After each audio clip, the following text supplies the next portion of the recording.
and thanks everyone for being here. Thanks for everyone, or to everyone watching, listening to this podcast. As Sarah said, my name's Samir Santi. I teach here at SLU, the School of Labor and Urban Studies, and I recently began my role as editor-in-chief of the journal New Labor Forum, which for those of you who are new to the school or new to the publication, is, in my estimation, one of the most rigorous, insightful, useful venues for debate about strategy in the labor and broader progressive movement. I think we have some copies here. We'd love to, make sure our material is accessible to everyone at SLU and beyond. So feel free. I'll be around. I'd love to chat if you're interested after the event. I also want to say just a word before I introduce our newest colleague, Chris Maisano. I just want to say a word about Paula Finn, our outgoing editor, as well. Paula served as the founding editor of New Labor Forum and edited the publication for over a quarter century. She also organized a host of public programs and did a whole lot of other things for this school before it was a school, and played a major role in helping to make it the institution that it is today. So, this publication, this institute would not be what it is without Paula's work, and we're really going to miss her, but she hopefully trained us well to carry this thing forward. So without further ado, I just want to introduce our newest colleague at SLU, no longer incoming, the new editor of New Labor Forum, Chris Maisano. Yeah, please. Chris joins CUNY's School of Labor and Urban Studies. Actually, he returns to CUNY's School of Labor and Urban Studies after many years in the labor movement as a political organizer and as a public intellectual. He's worked in different capacities, both as a rank-and-file union member and as a union staffer. He's been affiliated with, at various points, DC 37, which is a union that sends many students to this institution, and the New York State Nurses Association, NYSNA, which is a dynamic force in New York State working class politics. Chris has written for and edited numerous publications, including Dissent, In These Times, Jacobin, Catalyst, and New Labor Forum, and he is currently an editorial board member of Catalyst. As I mentioned, Chris is a proud graduate of SLU, having completed a Master's of Arts in Labor Studies in 2015. Currently, Chris lives with his family in Brooklyn. We are really, really, really extraordinarily lucky to have Chris assuming this role as editor. Paula's shoes are enormous ones to fill. She was nervous. I was nervous. We've all been nervous about how we're going to continue this really important publication and take it into the next generation. And we couldn't be luckier to have Chris stepping into this role as editor. I feel eminently confident about the future of the publication and the role that we can play at the school and in the labor movement more broadly. So I'm really excited. I hope you'll all get a chance to learn a thing or two about Chris and Chris's thoughts about the journal and about the labor movement today. So I'll stop rambling and hand it over to my other colleague at New Labor Forum, Micah Utrecht, who is maybe known to you as well as a managing editor of the journal and has an illustrious biography of his own in the world of labor and progressive publishing, including as a editor at Jacobin magazine. So with that, Micah, please. Thank you, Samir, and thanks to everybody for coming out for this lunchtime event. We do a monthly podcast at New Labor Forum called Reinventing Solidarity, and I thought that this month's podcast could be a good opportunity to introduce folks to Chris, and then I thought, why not do this in person? So glad that you all are spending your lunch with us today. I share the excitement that's already been expressed about Chris starting here I always said that Chris knows more about the labor movement than anybody else that I know. I also know that he really doesn't like people talking about how great he is, so I'm going to do my best to keep that to a minimum, Chris, but it's going to be a bit impossible during this event. Thank you. So we just heard a little bit about your background, but maybe you could give us some additional details. Tell us a bit about yourself and how you find yourself here as the editor of New Labor Forum. Sure. Thanks, Micah, and thanks to all of you for coming out on this rainy, Wednesday afternoon. I'm very happy to see some familiar faces and some new faces as well. So yeah, I really appreciate you all being here. So I'm sorry, what was your question again, Micah? Yeah. Tell us about yourself, Chris. Tell you about myself. So I am a pretty run-of-the-mill son of the greater New York City metropolitan area. I've lived in and around New York City my whole life, which has gone on for longer than I care to admit at this point. I come from a very just sort of standard working class New York area family, a family of immigrants. My father and all four of my grandparents were born in Italy. My mother is of Italian heritage, but born here. I lived in Bensonhurst, Brooklyn when I was a kid until the late 80s. I've lost my accent, as you can probably tell, unfortunately. And then we moved to New Jersey, where I grew up the rest of my childhood. And my upbringing, my childhood, I think, pushed me in this direction, and in many ways led me to this seat, sitting here with you and talking about SLU and the labor movement in many ways. But I'll just highlight two, I would say. One is the fact that, I came from an immigrant working class family that strove very mightily in various ways to bring itself up to middle class respectability, sometimes successfully, sometimes not so successfully. And that experience of seeing people work extremely hard at what they did and have it not always work out made me start to think about our country, the world, how it works, and why it works the way it does. The second big thing, and this is related to that, I think, is I was raised extremely Catholic. I'm I think, thoroughly secular person now, but that sort of upbringing really gets in your bones. And I was very lucky and fortunate, I think, in a lot of ways, even though I went to a very normal, run-of-the-mill suburban Catholic school for high school in New Jersey. I was exposed to a few things that really kind of stimulated my thinking and moved me in the direction I eventually took in my life.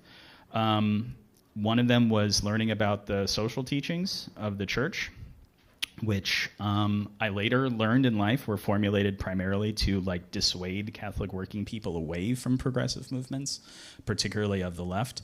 But at the time, it was really useful and helpful, and I'm grateful to have learned about things like the preferential option for the poor, or the support for trade union organizing, and things of that nature that Catholic social teaching tries to impart to its followers.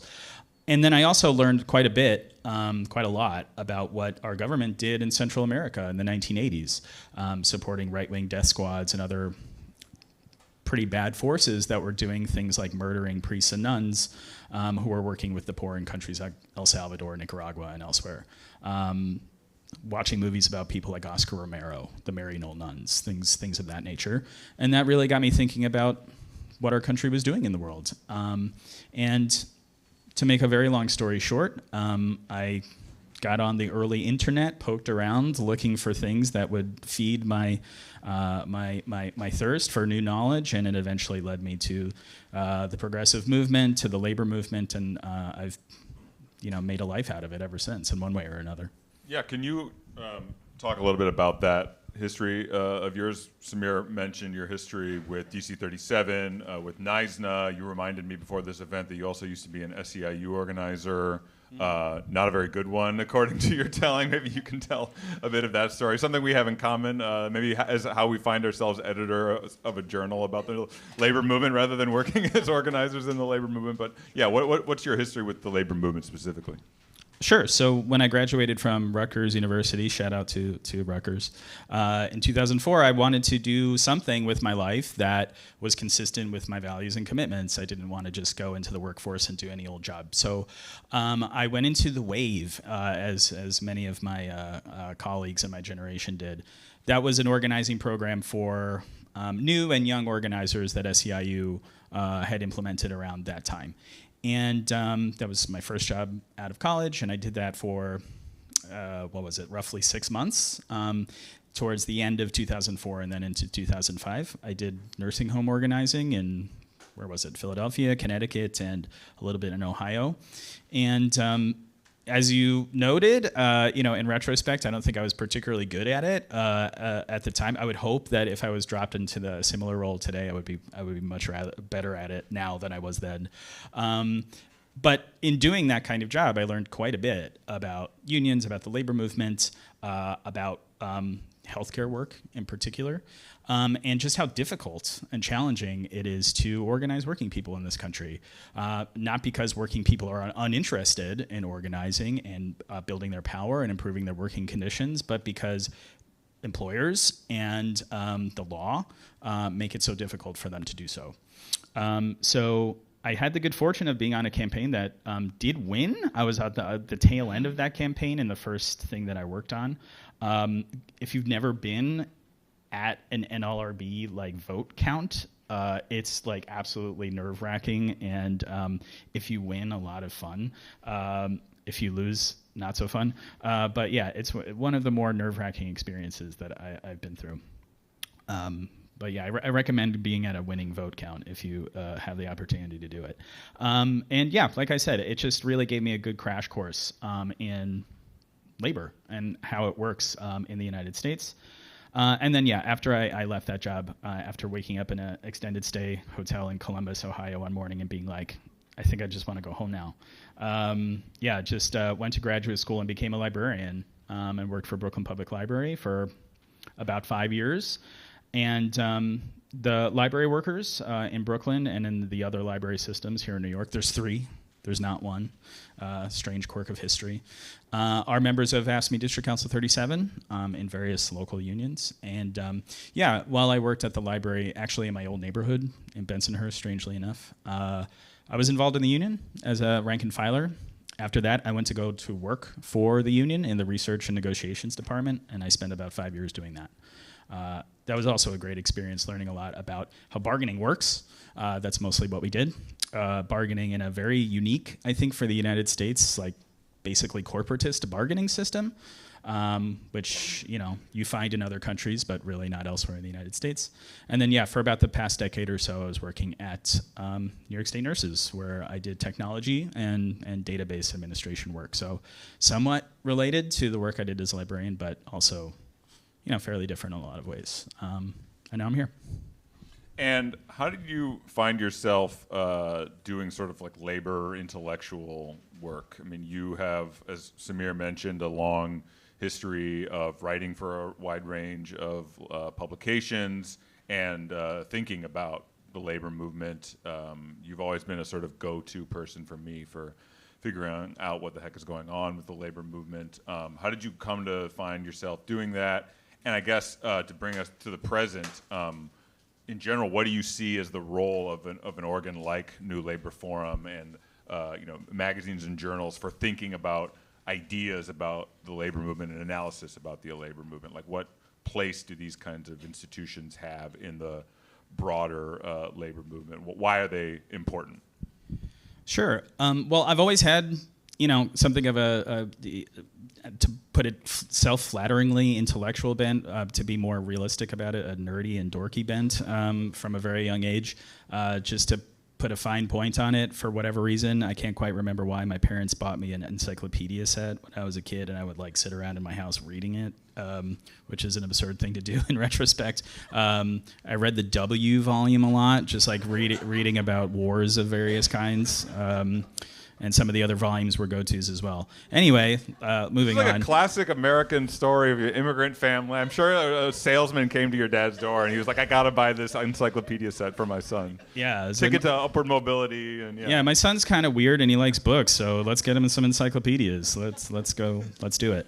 So, yeah, so I've always had that kind of bent, and I can't help but like think about why we do the things that we do as organizers, as labor activists, as unionists, as democratic and progressive people here in the United States. So I've always felt the need to like be reflexive and reflective on what it is that we're doing for a whole host of reasons, one of which being, you know, in the labor movement, and I'm sure everyone here who's been involved in a union in some capacity can relate to this, we spend so much of our time responding to crises, dealing with crises, and putting out fires that we like rarely have the opportunity to like take a step back, think about what we're doing, why we're doing it. And I think that's really important. And I've always tried my best as an individual to think about why we do what we do, where it's effective, where it's not so effective, what's working well, what might be, what we might do differently in order to, you know, keep moving our movement forward and building our power. So I think that's a big part of what an institution like SLU and a big part of what a publication like New Labor Forum can be.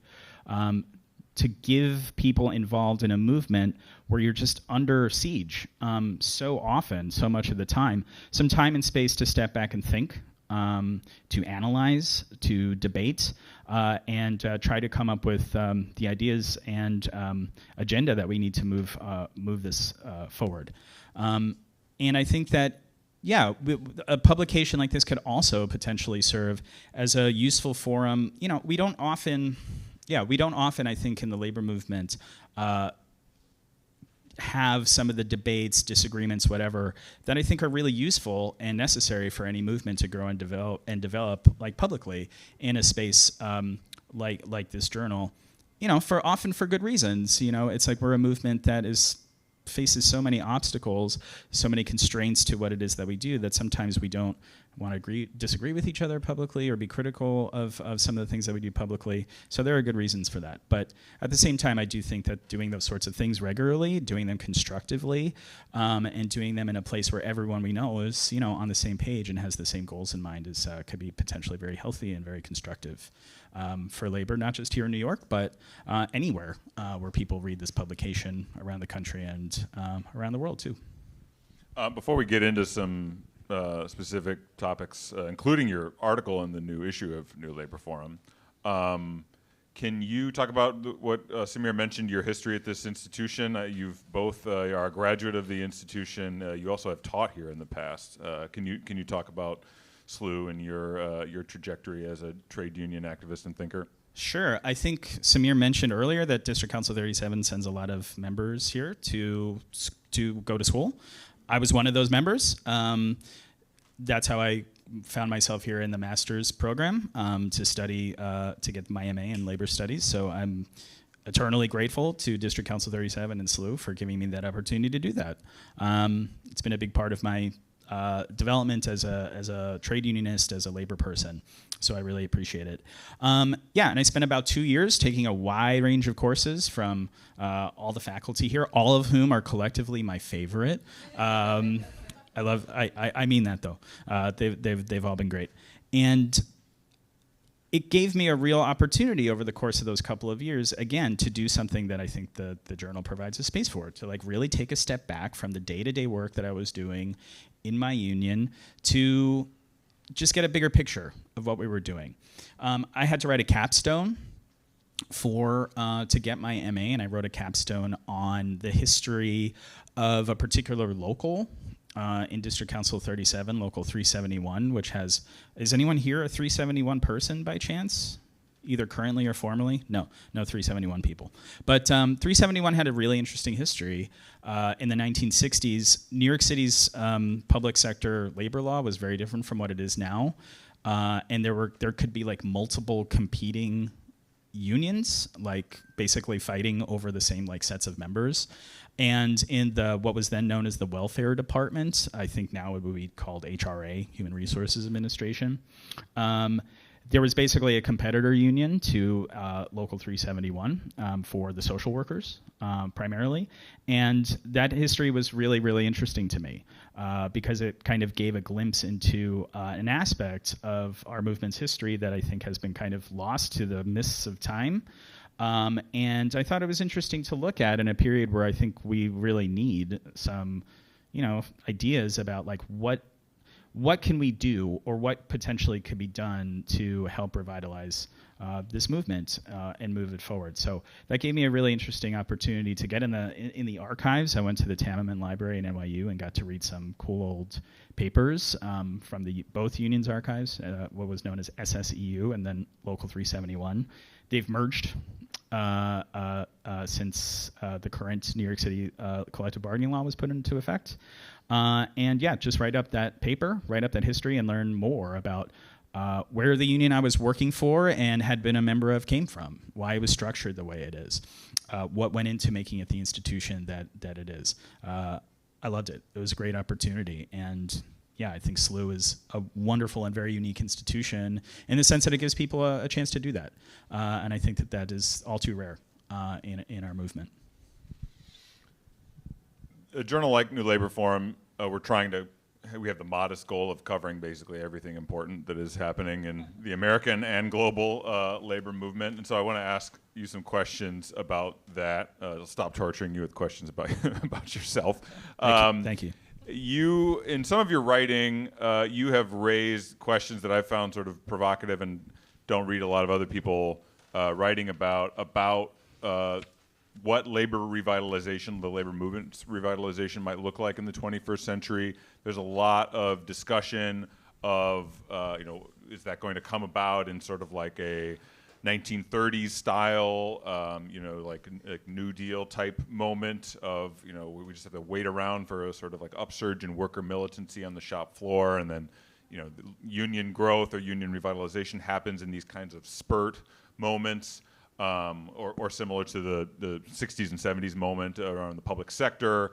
And other people have other ideas about how that kind of union revitalization is going to happen. And I've seen you argue something that I don't see very many people talk about, which is arguing that kind of framework for thinking about how the labor movement in the 21st century is going to be reborn and rebuilt, that maybe we should not be. Maybe the kind of movements that we saw, the moments that we saw in the 20th century that led to the kind of union spike moments in membership and in vitality are not going to come about again in the 21st century. So can you talk about what you think are the opportunities for labor growth and re-energizing in 2025? Sure. So as you were referring to, I think it's become axiomatic more or less in labor thinking that union growth, when it happens in spurts. These big moments of sudden and rapid growth along the lines that we saw in the 1930s in basic private sector industry, and then in the 1960s and 70s when public sector workers who were left out of the protections and the institutions that were built through the Wagner Act, the NLRA, National Labor Relations Act of the 30s, often had to take illegal action to establish their unions, to win their bargaining rights, and to try to catch up to what their counterparts in the private sector had won for themselves some decades earlier. And I think for a long time I shared the perspective that if we were going to see another period of resurgence, of revitalization in the labor movement, that it would therefore necessarily follow a kind of similar path of like short, punctuated, rapid moments of upsurge. I think there's any number of books, articles written that have the next upsurge or something like this in the title, and because that's the only way we've ever seen it happen, I think it would make sense for us to assume that if we were going to see another period of just like really rapid and major forward movement, that it would happen in a similar way. But recently, I've thought a lot about this, and I'm not so sure anymore. And I think that there's a few reasons for that. One has to do with, so if you've if you look at a line graph, of the level of union density in the United States, you might come to the perverse conclusion, and I'm not the first person to make this joke, but you might come to the perverse conclusion that the best thing that could happen to us is the outbreak of World War III. And why is that? That's because the biggest spikes in union membership that happened in the 20th century happened just before or during the two world wars. In the 1910s, during the First World War, union density got up to 20%, which was the highest, around 20%, which is the highest it had ever been up to that point.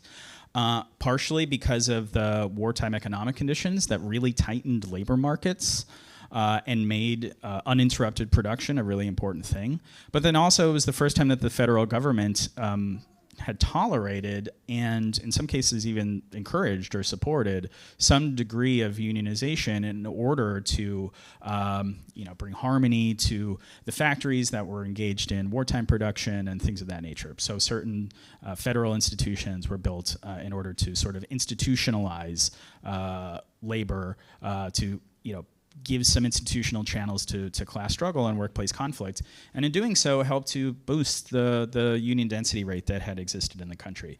Unfortunately, this was all dismantled after the First World War, and of course institutions like the Socialist Party, which at that time had a pretty strong base in the labor movement, were smashed in various ways.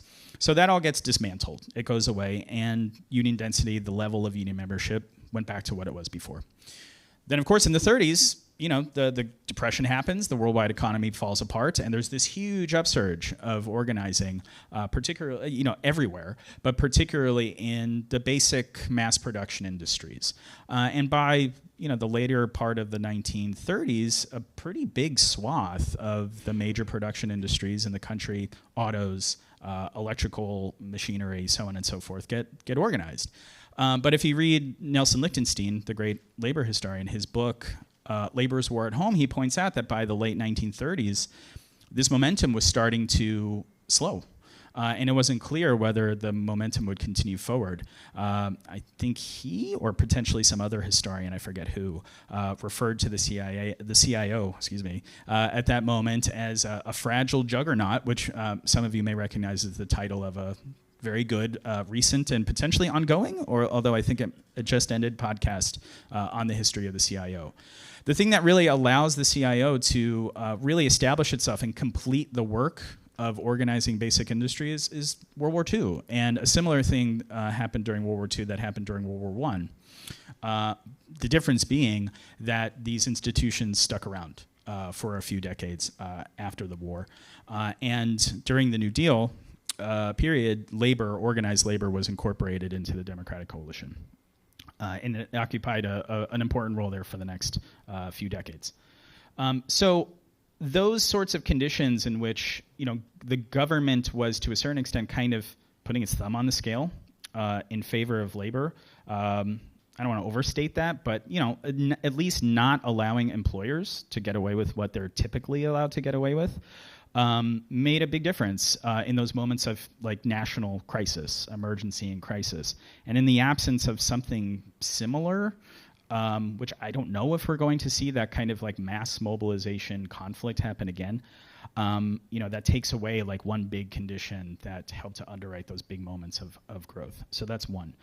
Second thing that I would point to is I could end up being wrong about this, but I do think that policymakers, elites, etc., did actually learn some lessons from the Great Depression. One of them being that level of just absolute economic destruction and chaos and mass unemployment just simply can't happen ever again. And in that moment, you see and then in years after that, you see the implementation of things that, while they are woefully insufficient, oftentimes prevent the roof from completely caving in on people. Unemployment insurance and other things that kick in these moments of crisis. And we see these things happening, for example, when the economy crashed in 2007 and 2008. When I was a young adult in the labor market, in the workforce for the first time, seeing something like this happen was utterly terrifying. what we saw happen then was like a pretty massive, like globally coordinated policy intervention that did limit the scale of the destruction, even though the destruction was still pretty bad. I think unemployment reached a height of 10% at the worst part of the Great Recession, which is bad.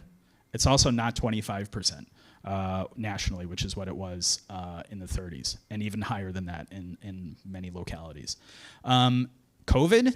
The COVID public health situation was disastrously managed, but I think the economic intervention was huge and like quite successful. There was basically a COVID era welfare state that was built in this country very quickly that did things like cut child poverty in half in like the span of a year. The big problem with that is that it was immediately dismantled as soon as the worst of the emergency passed. If I may editorialize for a second, I think that was an important reason why Donald Trump won in 2024. For a moment, people had some more supports, and then they were taken away from them. And I think that that didn't sit well with people.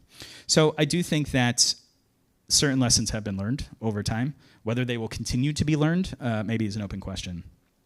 Third big thing is the fact that the previous upsurges won rights and institutions for working people that I think over time have made the sort of upsurges that we saw happen in the past a little bit less likely.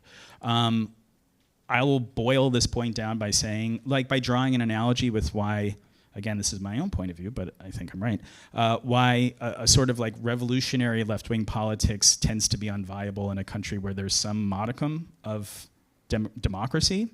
Why risk life and liberty in engaging in that kind of activity if you can potentially change the government the next time that there's an election? Similarly, why engage in things like the sorts of massive recognition strikes that happened constantly in the mid-1930s, or the sorts of illegal strikes that happened in the 60s and 70s when public sector workers were fighting for their rights? When there's some sort of institutional process, government-sponsored institutional process, that allows you, again, this is often completely violated in practice by employers, of course, but could potentially allow you to organize, to make some gains without taking on those kinds of really massive risks. So that's the third big point. And then the fourth big point, and I'm going to try to be as brief on this as I possibly can, is the fact that the structure of our employment, like the employment structure, the economy, social structures have changed humongously over the past few decades, to the point where we've got the vast majority of people in the service sector, we've got a lot of people in white-collar and public sector positions, and I think for a lot of reasons that therefore, if you've read Beverly Silver's work, or if you've read Eric Olin Wright's work, they make this distinction between structural and associational power. I'm not going to get into all the details of that, but I think that over time, and this is something that Beverly Silver has argued, and I think she's read about this, is with these changes in how the economy is structured, how employment is structured, the relative strategic importance of associational power, which, to boil it down in a very simplistic way, I think means kind of like politics in a very broad sense. The relative importance of those sorts of forms of activity is relatively higher now than, say, structural power, which is something that blue-collar industrial workers in particular had a very high degree of. So those 4 points, which I think there's many I could add to that, are big reasons why I think that sort of upsurge thing, that upsurge framework that I, for example, had worked with in the past, maybe isn't so applicable. If I may mention one potential wild card to throw all of this into question, is we'll see what happens in terms of the dismantling of the rights and the institutions that working people won in the last century. There's court cases making their way through the system that could potentially invalidate and overturn the law that established the NLRB and the NLRA. Who knows what will happen at the state level when it comes to public sector bargaining rights and things of that nature. So, like democratic backsliding and the rise of authoritarianism in like formal politics, I think it's possible that the dismantling of previous victories could, for better or worse, make those sorts of upsurge frameworks more relevant. So that's the one wild card and potential counter argument to myself I would introduce. I think you're going to be able to read about basically all of these kinds of possibilities, including like union organizing outside of the NLRA framework very soon in future issues of New Labor Forum.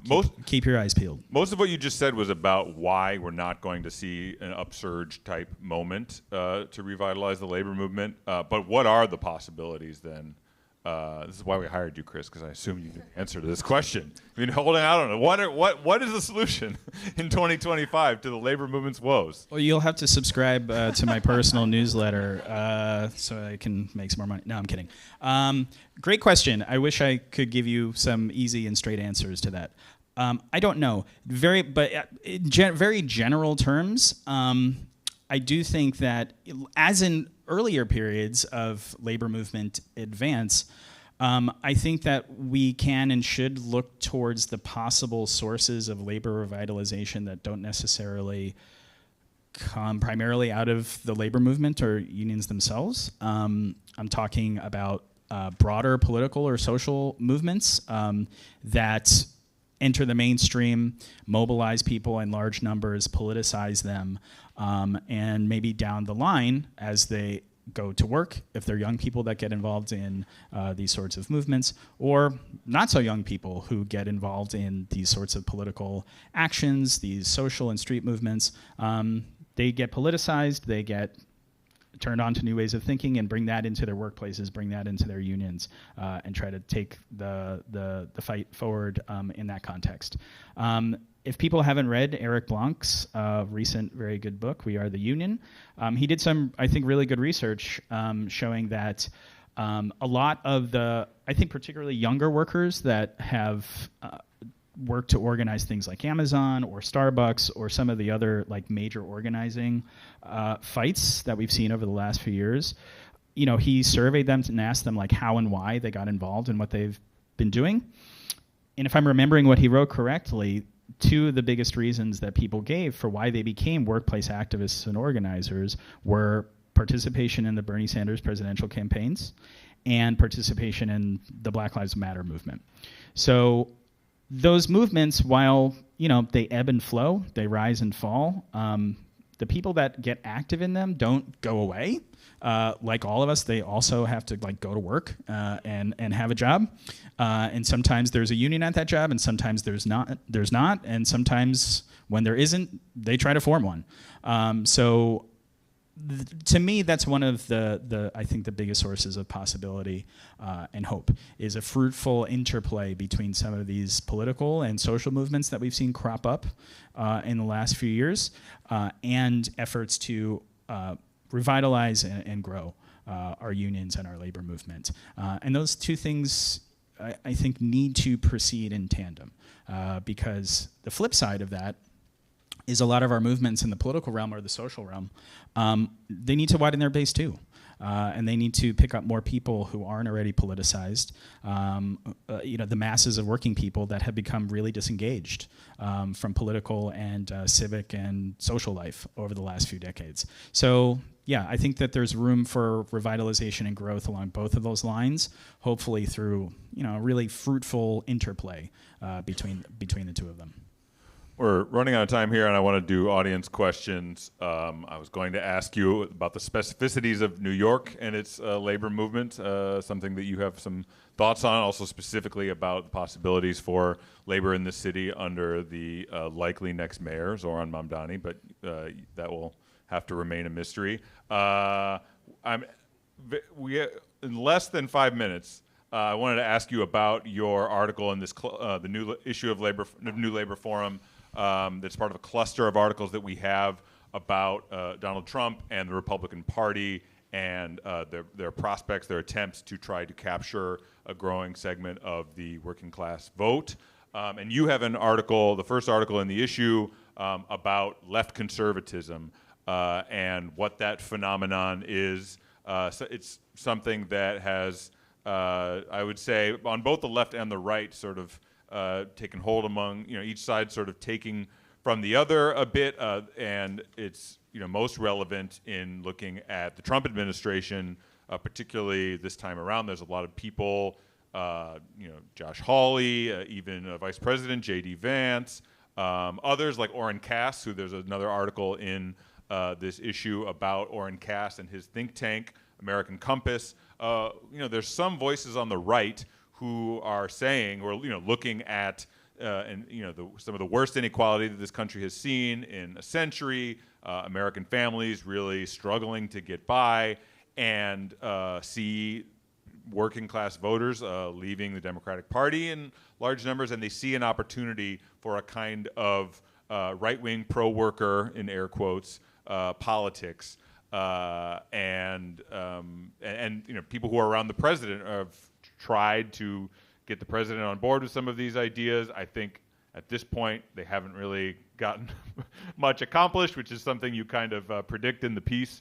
Who could have guessed that they wouldn't have delivered on, I don't know, child care for heterosexual families in America, or whatever it is that J.D. Vance wants to accomplish. So they haven't had a whole lot of success on that front. But this is an intellectual current that is rising in its salience on the right. So can you just talk very briefly about that, and what the prospects for that kind of thinking, this kind of left conservatism, this kind of fusion between some kinds of pro-working class and traditional right-wing politics are, and what that's going to look like, you think, in the future? Yeah, this is a big and I think very important question, and it's a question that's relevant not to just our politics here in the U.S., but I think pretty much every roughly similar country. You see similar dynamics playing out, say, in Western European countries, even Canada, which is a very staid country in many ways politically, but dealing with some of these dynamics too.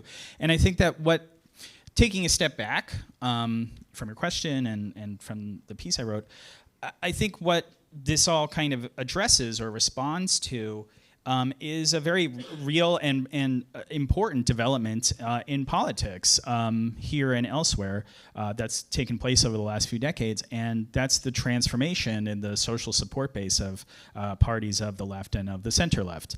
You're talking about the Democratic Party, Social Democratic, Socialist, Labor parties, say in Western Europe and in other places too. A very similar process has played out in all of these sorts of places.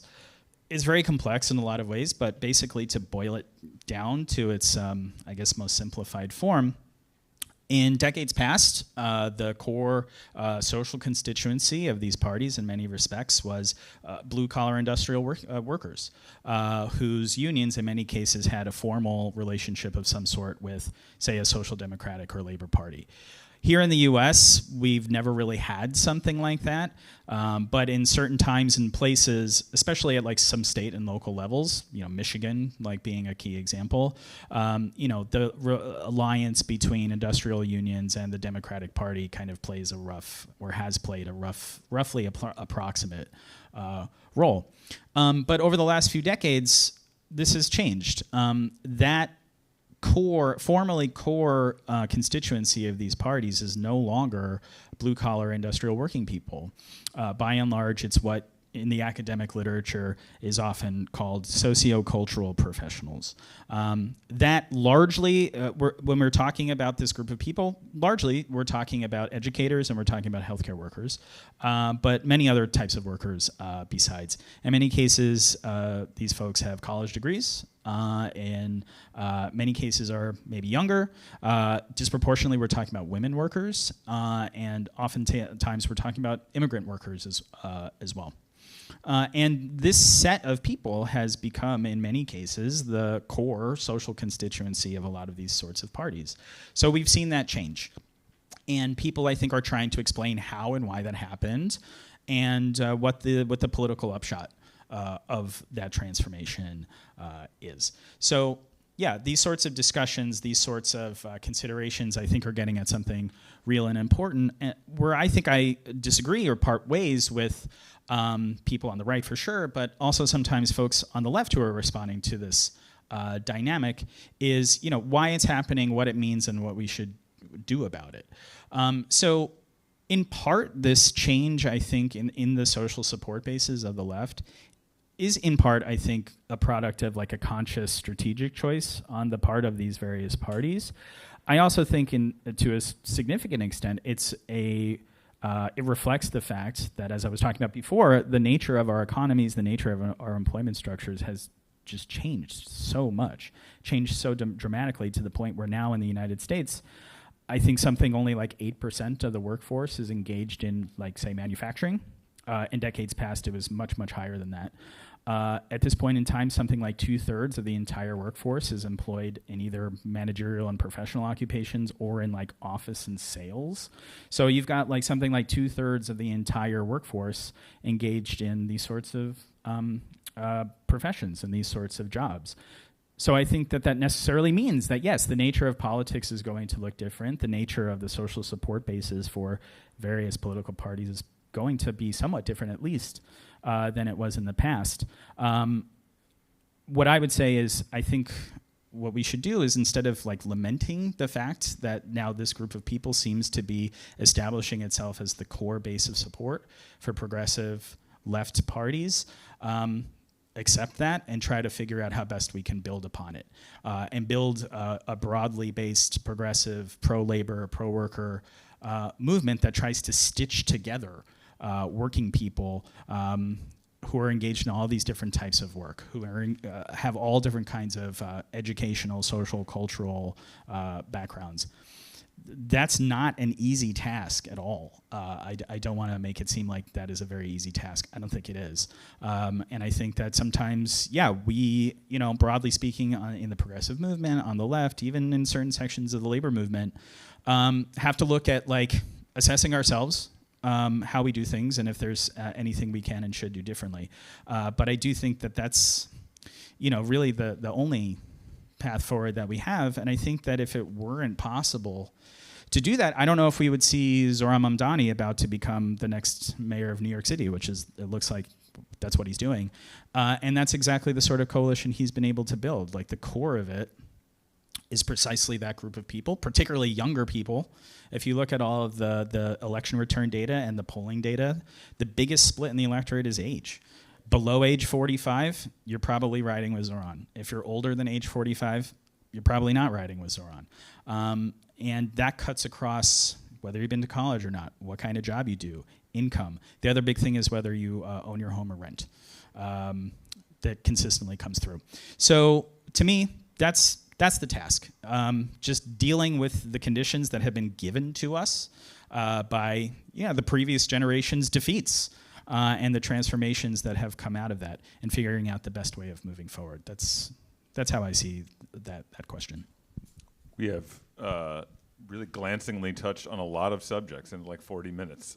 We could have talked for a full hour about Chris's article. I hope people pick up a copy of it and read the whole section, that section in particular on the GOP and the working class. Yeah, really good. Kit Smemo's article in that cluster is very good. Read it. Let's take some questions. Maybe we can take multiple at a time. Do you want to raise your hand? Yeah. Do you want to? We have a mic. Sure. Anybody else on that side?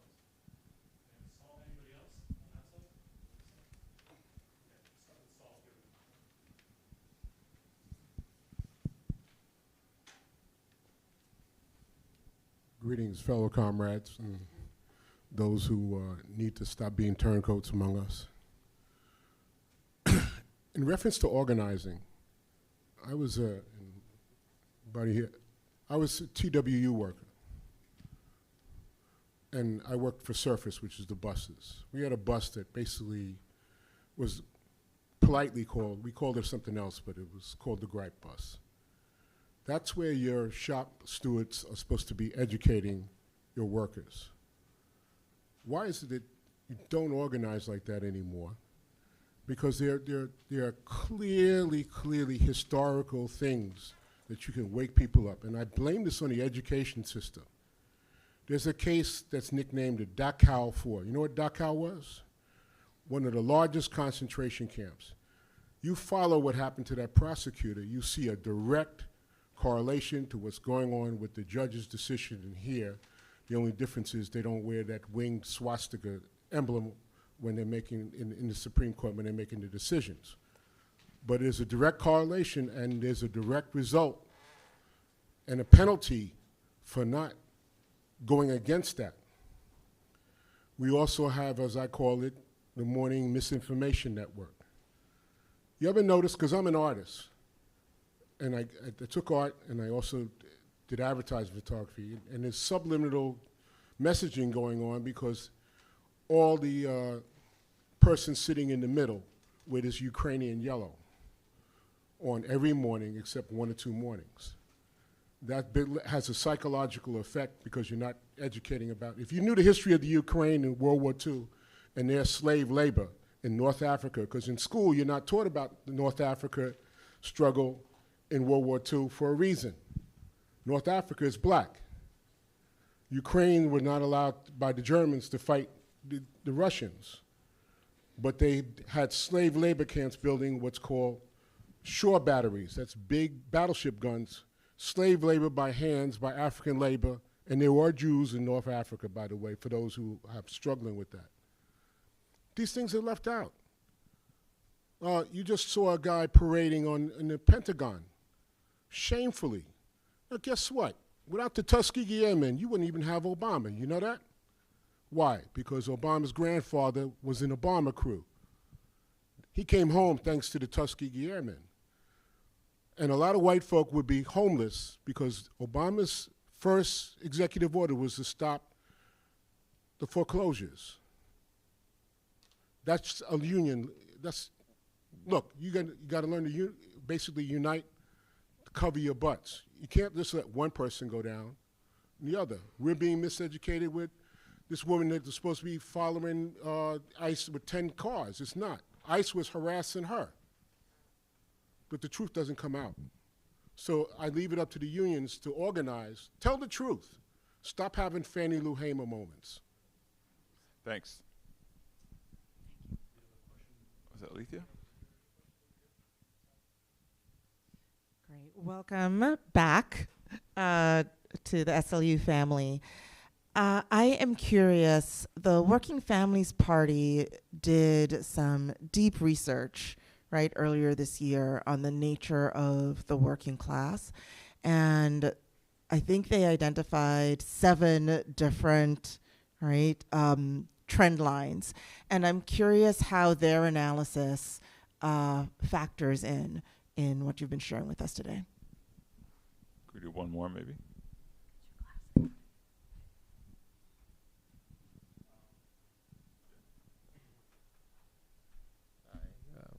So my question as a public sector member and now on union releases, what would, if you had one magic wand you could wave to make the public sector members or leadership a little more restive, what would it be?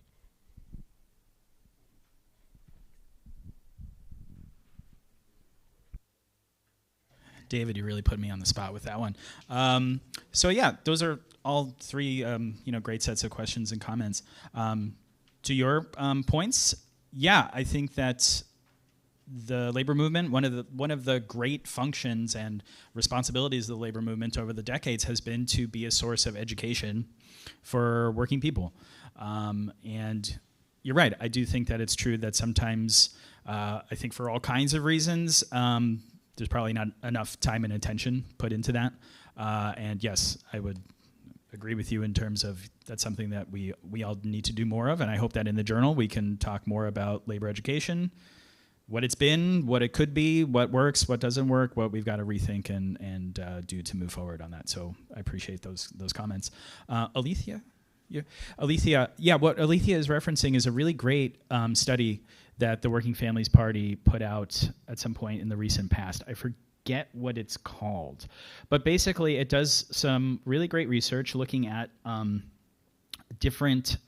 it breaks down working class people in the United States according to 7 kind of ideological profiles and political profiles, all of which are like roughly the same size, if I'm remembering correctly. So all of them constituting like a relatively small sliver or slice of the working class as is defined in this study. And yeah, the thing that really jumps out at me about this is, one, how fragmented the working class is today across all kinds of lines. And this one they focus ideologically, but also, but obviously that also relates to all these other lines of differentiation and division that exist within the working class. And each one of these ideological segments that they profile in the study they tend to have like certain sorts of social profiles. So kind of the more left-leaning or left wing, if you want to put it that way, slices of the working class that they identify in this study, it tends to correspond with what I was referring to in my remarks.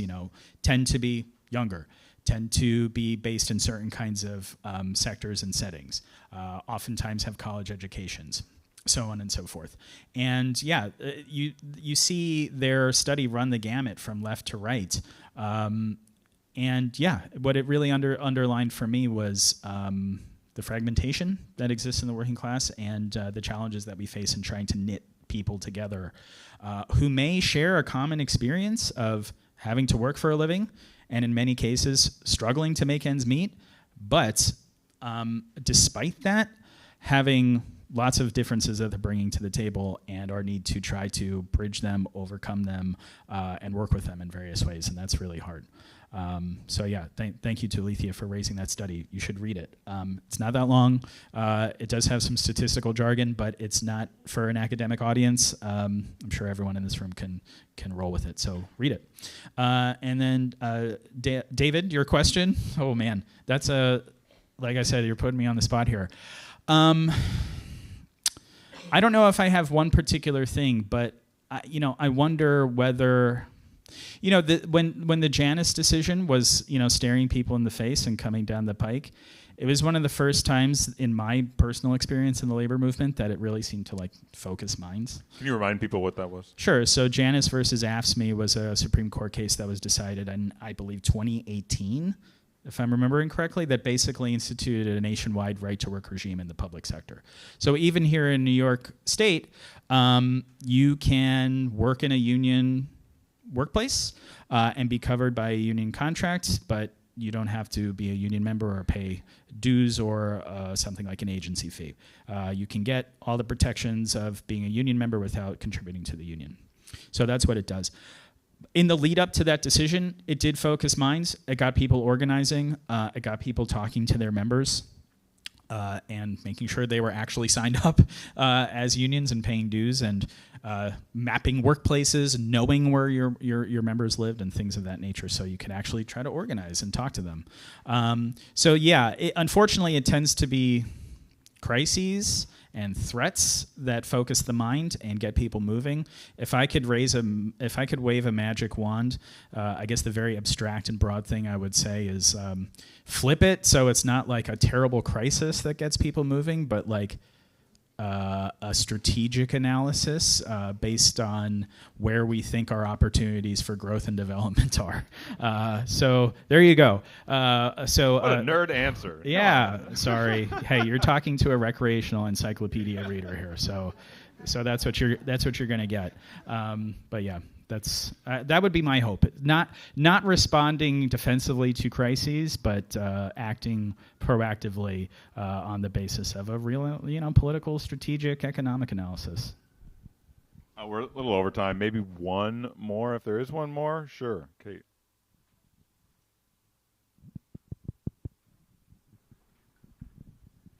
Yeah, I was wondering, as we talk about the economy shifting and now the majority of workers are in these service sector, healthcare, professional type jobs, is there a group of workers or particular sector that you think would be most important to organize and activate in order to build labor's power? The strategic workers question. It's a really great question. In decades past, I think the answer to that question was quite clear.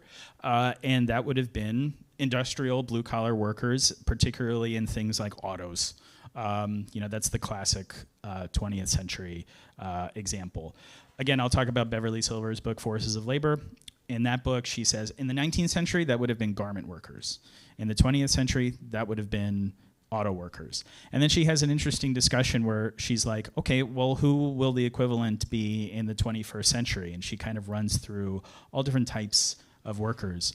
And she can't really, if I'm remembering the book correctly, she doesn't really like give an answer to that, because I think it's really hard to do that right now. I don't know if there is one particular, like, particularly well-placed group of workers strategically that, if you organize them, will lead to some major breakthrough in terms of union organizing or in transforming politics or things like that.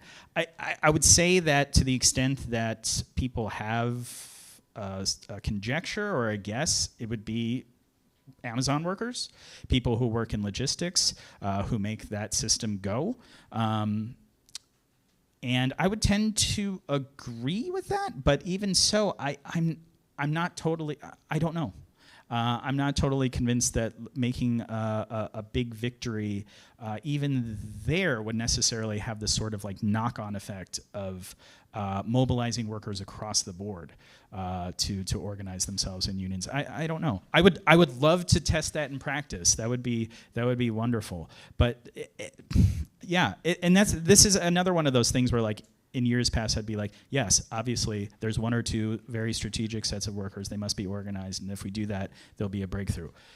These days, I'm not so sure. I don't know. I'm getting older and softer. Well, the way, for example, the late labor strategist and organizer Jane McAlevey answered this question, and many other people have answered it, is logistics, healthcare, and education, right? That these are the kind of like the three most important sectors to be organizing in. And we've seen important, militancy in the healthcare sector. Within the past decade, public education union struggles or struggles at work outside of unions have been kind of catalyzing moments for American workers as a whole. And it's extremely difficult to organize in logistics, but there is a kind of power there that those workers have that, for example, was why people were really excited to see a potential UPS strike a few years ago that ended up not happening. So there's at least, people have floated a couple ideas on this front, and there has been some indication that those sectors actually do have quite a bit of power and have an ability to catalyze other sectors of the American workforce behind them. Nobody's found the sort of like silver bullet yet, but. No, I agree. I mean, if you want to choose sets of workers to organize, those are, I agree, the big ones. The question for me is, like, if you do achieve wins, if you do have high-profile victories, do they spread? How do they spread? How do they change politics? I don't know. We've had some instances recently. I think, what was it, 2023, where we had hot labor summer. Or something like that. We've had these moments recently where we do see some upticks in strike activity. We saw the big teacher strikes that happened a few years ago, I think in 2019. We've had these things happen. They get in the news. They get a lot of attention. People get excited. People get active. And then, like, the next year's BLS report on union membership comes out and it goes down again.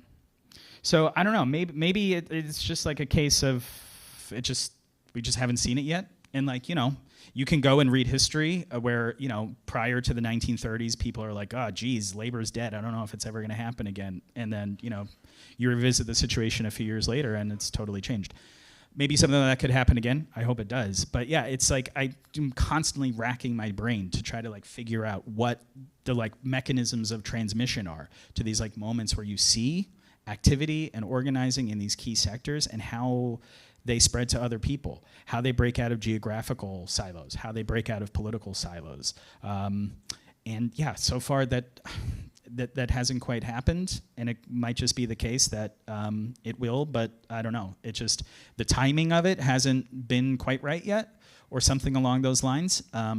But yeah, I think this is one of those things that, to put a neat bow on our discussion, we'll be addressing in New Labor Forum in the months and years to come. And I would say, anyone in this room or listening or watching, if you happen to have any strongly held or well-developed sets of ideas on these sorts of questions, please consider submitting a draft. Make an article submission to us.